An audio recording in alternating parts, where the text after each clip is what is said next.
Let's begin at the beginning, by beginning with the fact that I prefer Diablo 4 to Diablo 3, and for more than just its aesthetics and overall presentation. Now, do I prefer it to Path of Exile? I'm gonna say yes, if only because unlike Path of Exile, I'm not forced to play through the entire campaign for every single character before properly delving into endgame. Although Diablo 4 does come with its own annoyances that I'll get into later. Okay, story, well, how about Diablo 2? Do you prefer it to one of your all-time favorite games? No, at least for me personally, but I can see other people having a preference for it over Diablo 2, although I will never agree with them. Oh, right, also a portion of this footage was collected from a few streams I've done on the game, so if you ever want to see my live reactions to games I might be reviewing at the time I stream them, there you go. Am I doing self-promotion correctly, YouTube? Are you happy? Diablo 4 is the fourth main entry into the famous Diablo action RPG series released in June of this year by Activision Blizzard. Made available on most modern consoles barring the Nintendo Switch, as well as for some reason famously unavailable on Mac OS. In this most recent entry into one of the most famous video game franchises in history, you combat the machinations of the demon Lilith, so-called Daughter of Hatred, and whatever it is she's planning for Sanctuary, the place you just so happen to live in, a task which isn't as easy as you might hope. Diablo 4 is something of a rocky history under its belt, but some of those details aren't specific towards this game or its development. For example, at first the game director was Luis Barraga, and the game designer was Jesse McCree, for whom the now-named Cole Cassidy of Overwatch was originally titled after. And after the California Department of Fair Employment and Housing v. Activision Blizzard lawsuit, neither were exactly around ActiBliz anymore. On top of that, interim co-lead Jen O'Neill also left, and the announcement that D4 wouldn't release in 2022 followed soon after, citing high employee turnover. Wonder what caused that. There are also some other troubles, because naturally, of course there were, why not? Multiple betas are in essence a cool idea, especially for testing the waters of how a game runs, and whether its mechanics are as mechanically sound or as good as you hope. But through them, you would expect they could more easily eke out various bugs and problems. Sure, there were, and still are, a fair amount of issues tied to their online-only mentality. A thing that still annoys the absolute hell out of me and has never not been a problem. But maybe when your game is potentially bricking higher-end graphics cards just in betas, maybe something is wrong. Okay, I'll be fair, the bricked cards aren't technically ActiBliz's fault from what I understand, but I don't think anybody will fault me for saying that I'm going to blame ActiBliz, it's totally their fault. Thankfully, I didn't really experience many issues on launch, past of course the seemingly regularly occurring online-only related problems and the distinct lack of in-game indicators for when the developers plan to shut down the game for maintenance or fixes to the cash shop. Gotta look elsewhere for that. Following its reveal announcement in November 2019, it was also eventually revealed that the game would have a so-called early access period available to those who pre-ordered the deluxe or ultimate editions of the game. 4 days of extra time with some digital goodies, some of which, importantly, you aren't able to access on launch. Seasonal Pass only unlocks with Season, go figure, so I can't even give my own opinions on that shit with any amount of sincerity or certainty. Potentially $100 for something you cannot have yet. You have pre-ordered inside of a pre-order. There are also all of the cosmetics in the game, not cheap at all, and a semi-regular shuffle of what's available to really get that FOMO going for you. $25 horse armor, and you can't even buy it outright either. You've got to purchase Diablo Platinum first, then use that to get your preferred microtransactions. This here is a AAA game with intentionally obfuscating microtransaction practices and, in my opinion, overexpensive costs all around, which, when coupled with the suspiciously familiar looks of some of those cosmetics, is some shady shit. Hell, even some of the transmogs you expect to get from scrapping items at the blacksmith you don't actually get because they're hidden away in the Season Pass. They have actively cut out things you should already have available to you in the base game and shoved them into the Season Pass, which this is like cynical of me, but I get the feeling they chopped out base game content and shoved it into the season to justify having that season be there for people to play. I have no reason to believe that, but there's a cynical part of me that's like, please shoot me now, this is what's going to happen. God, the video game industry is fantastic. Let's be honest, this really shouldn't be like any kind of a surprise to anyone. The biggest problem I had with Diablo 3 was by far its presentation. Its art direction reminded me more of that other online-only powerhouse that Blizzard has, which clashed regularly with its attempts to feel darker than it actually was. It didn't make it too difficult to take seriously, but there were definitely moments where it was more miss than hits. Diablo 4 is thankfully fuck not that. The visual style and musical selection is a big upgrade over Diablo 3, and despite missing the occasionally over-the-top cartoonish designs, a lot of the locations are fairly distinct from each other, both within the game's map and in the environments themselves. The same can't be said for most enemies. The designs themselves are largely pretty cool to look at, which is especially and unsurprisingly true for bosses, but the variety itself is relatively lacking, most noticeably in the open world. In dungeons, you'll also see most of the same common enemies that you also end up seeing in the region that the dungeon is found in. The player character suffers from a similar fate. It's a nice addition to have character creation, a feature that I love in most, if not all, forms I can find it in, but it distinctly lacks in variety. Your body type is determined more by your class than anything else, and by more, I mean entirely, and the base game's options for its various aspects within character creation is also pretty lacking. Overall, however, aesthetics, it's just great. Music's great. Good job passing the really low bar I had left over from Diablo 3.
I was actually incredibly surprised by the story in Diablo 4. The story follows you, labeled the Wanderer by the characters of the world, hunting down Lilith, daughter of hatred. The game opens specifically with you being kidnapped, ingesting demon mommy's blood, and inexplicably becoming tied to her as a result. Being able to see these blood petals in the shape of a symbol that represents Lilith, which upon interaction mentally transports you to a key moment that involves her, which in turn means that, like in Diablo 2, a lot of the cutscenes make sense when your character isn't in them since you weren't there, really just shitting all over the problems I had with Diablo 3 here. Among those you travel with is Lorath, a character introduced in Diablo 3's Reaper of Souls as one of Tyrael's newfound Herodrum. Here he acts as something of a guiding character, and unlike his appearance in Diablo 3, he's just not useless to the plot, which is good. He's also the narrator, so his voice literally guides the plot in telling it.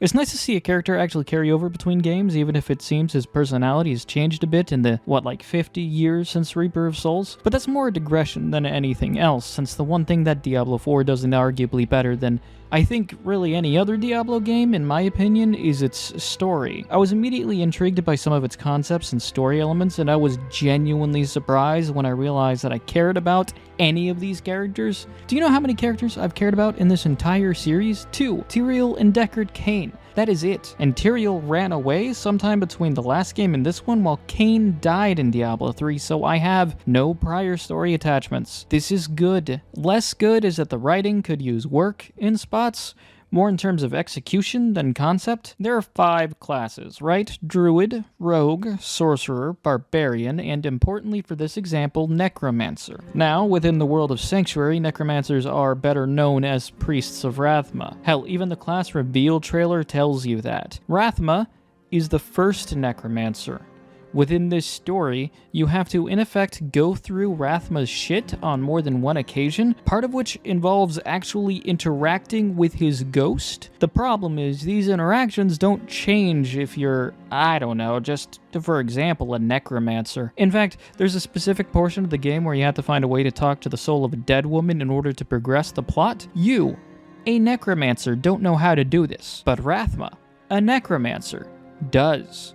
There are also moments where characters were surprised by information that they definitely shouldn't be surprised by, or never seemed to be able to put two and two together. I can't go into details, spoilers, but it occurred often enough that I do need to point it out. Otherwise, I did like the story. It even had more consequences for some of its events beyond just person A dies and person B has to live with their loss, although there is definitely some of that too.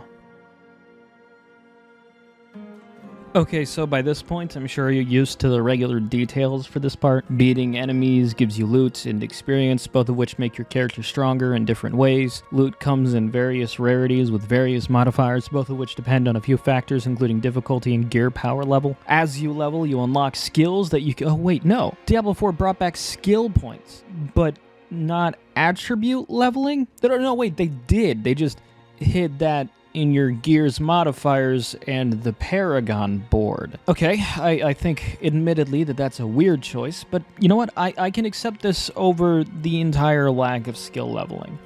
Diablo 3. You can still change a single chosen enchantment on your gear at a crafting cost, but there are some changes. Most importantly is the addition of the Arcanist's ability to extract and place legendary aspects onto your gear. Legendary aspects are special modifiers specific to legendary gear and can be gained via extraction or by completing the game's dungeons, and from there, being placed onto gear whose other stats and modifiers you prefer, thus transforming them into legendary gear if they weren't already. The blacksmith can repair, dismantle, and upgrade gear, but he can't craft anything, which, annoying, but whatever, I guess. The jeweler upgrades gems and jewelry, unsockets gems, and adds sockets onto items that can be socketed. You have gambling merchants in the big hubs titled Purveyor of Curiosities, as well as 4 different baseline difficulties to choose from. Just like with the other Diablo games, though, unlocking higher difficulties requires you to do some seemingly difficult task. In this game's case, it's the capstone dungeons. You can also modify the difficulty of a regular dungeon by transforming it into a nightmare dungeon, which modifies the enemies and potential loot therein. A cool addition is the stable, which, as the name might suggest, comes with the fact that you can have a mount. I don't like the cooldown,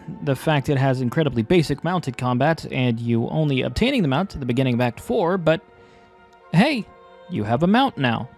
On the surface level, everything seems fairly simple, but like many other ARPGs, that feigned simplicity hides that which loot seekers like myself strive for. There's world bosses, hell tides, legions, world events, whispers of the dead, which are functionally Diablo 3's bounties, and the eventual seasons, whenever they're released, that'll likely include their own mechanical caveats. I just realized I haven't mentioned the fact that Diablo 4 has a consistent open world, as well as level scaling that I do not like. Look, if I can kill a dungeon's boss in less time than an increased health trash mob, if I, at level 48, am doing similar damage to a common enemy as another player at level 4, something's wrong. Your stash tabs also have just an incredibly small amount of space. There's a lot of empty real estate in a stash tab, as well as only having 4 stash tabs available pre-season. Not good. Everything takes up the same amount of space, which is the largest contributor to this problem. Gems, with how often they drop, are often the most space occupying, and while the devs have said that they will fix it, they also said they'll be introducing that fix in Season 2.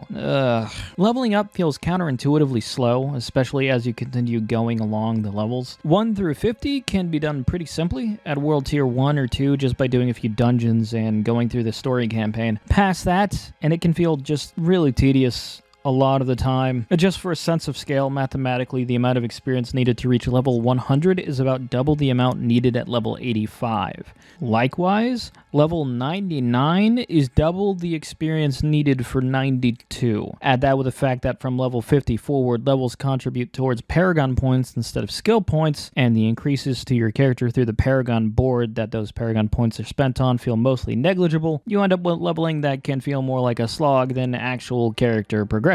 Renown is a system that provides your character benefits as you gain renown in a specific region by engaging with side quests, events, and the like. Altars of Lilith normally give you stat bonuses for every single character you have in that realm, but not all characters get the renown for the discovery, so they'll need to be rediscovered for all characters. Map exploration also doesn't carry over, and with the overworld size, that's just annoying. Crowd control is nearly constant in higher tier nightmare dungeons, so be prepared for 100% chance to freeze every 4 steps. Also, a small gripe that I'm not sure I've ever really brought up before, but I'm not a big fan of click to move. When your attack and movements are bound to the same key, and when the difference between losing your hardcore character and beating a dungeon's boss is whether or not your mouse is in just the right pixel, that design decision could use some work. I mean, yeah, I could use a controller, and some people even recommend and prefer a controller over keyboard and mouse, but I still largely prefer keyboard and mouse over controller. So using the latter isn't necessarily a solution as much as it is an alternative. My point here is that there are a lot of these small additive issues, a fair amount of which are admittedly quality of life features people might naturally expect, but I know that ActiBliz will likely slowly but surely change Diablo 4 into something that is only mildly similar to how it is now. That's what happened with Diablo 3 after all.